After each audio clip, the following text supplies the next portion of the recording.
Il faut tout simplement tenir le langage de la vérité.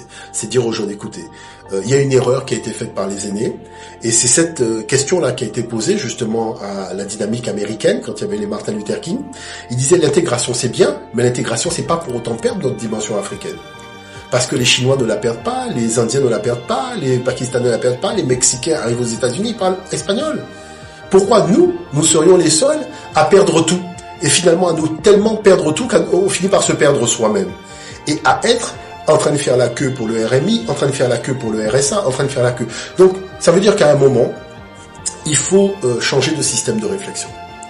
Et pour changer de système de réflexion, faut montrer que non seulement le matériau existe, donc c'est le cadre de la semaine de la culture kamite, mais que le potentiel est là. Et qu'il suffit simplement de prendre conscience de nous-mêmes, et on sortira, je dirais, des problèmes. Et ces fameux problèmes, c'est un peu cet équivalent du Noun dont parlaient nos ancêtres. Alors, quand on parle de beauté, il y a une beauté chinoise, il y a une beauté sud-américaine, il y a une beauté occidentale, mais il y a aussi une beauté africaine.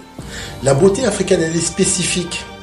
Mais on ne peut pas prendre un élément de la beauté chinoise pour la calquer sur la beauté africaine.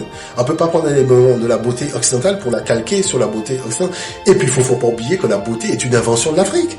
Les premières femmes maquillées, les premières femmes, je dirais, coiffées et compagnie dans l'histoire de l'humanité, vous verrez, ce sont les femmes africaines qu'on trouve dans les tombeaux des pharaons, ce sont les Hatshepsut, ce sont les reines Candace, ce sont ces gens-là. Ce sont les filles de Danaos qui ont transmis ce qu'on appelle la beauté aux femmes grecques. Et ça, même quand L'Oréal fait l'histoire de la beauté dans l'histoire de l'humanité, ils sont obligés d'avouer que tout a commencé en Afrique. Donc, comment ça se fait que tout a commencé en Afrique et nous en sommes arrivés au point d'oublier complètement ce patrimoine-là pour prendre le patrimoine des autres? Donc, il faut aussi faire une espèce de mea culpa, c'est-à-dire prendre acte de notre irresponsabilité vis-à-vis de l'histoire, parce que vous n'avez pas d'histoire, vous n'avez pas de culture, vous n'avez pas d'économie. Et vous n'avez pas d'avenir. Et vous n'avez pas d'avenir. Vous avez une histoire, vous avez une culture, vous avez une économie. Parce que les gens disent, mais à quoi ça sert d'étudier l'histoire? Mais à quoi ça sert d'étudier l'histoire? Pour que la culture ne devienne pas un folklore. Parce qu'un folklore ne crée pas une économie. C'est une culture qui crée une économie. Il n'y a aucun peuple qui est devenu puissant commercialement parlant en ayant fait quelque chose qui l'a sorti de sa culture. Les Américains savent pas faire la cuisine. Ils ont fait McDonald's. C'est un sandwich, un truc comme à l'époque des cowboys. Les gars faisaient 2 bouts de pain, un bout de viande à peine cuit entre les deux. Ils mangeaient ça.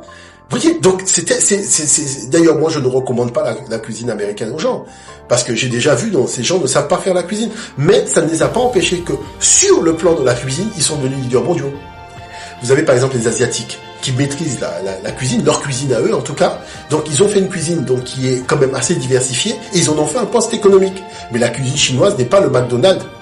Vous êtes dans 2 univers différents, mais comme chacun a cru en sa culture, il en a fait un poste économique. Et du coup, tout le monde travaille. C'est-à-dire, peu importe là où le chinois est implanté dans le monde, peu importe là où je dirais, cet esprit américain est implanté dans le monde, ces gens ont la possibilité de se réaliser.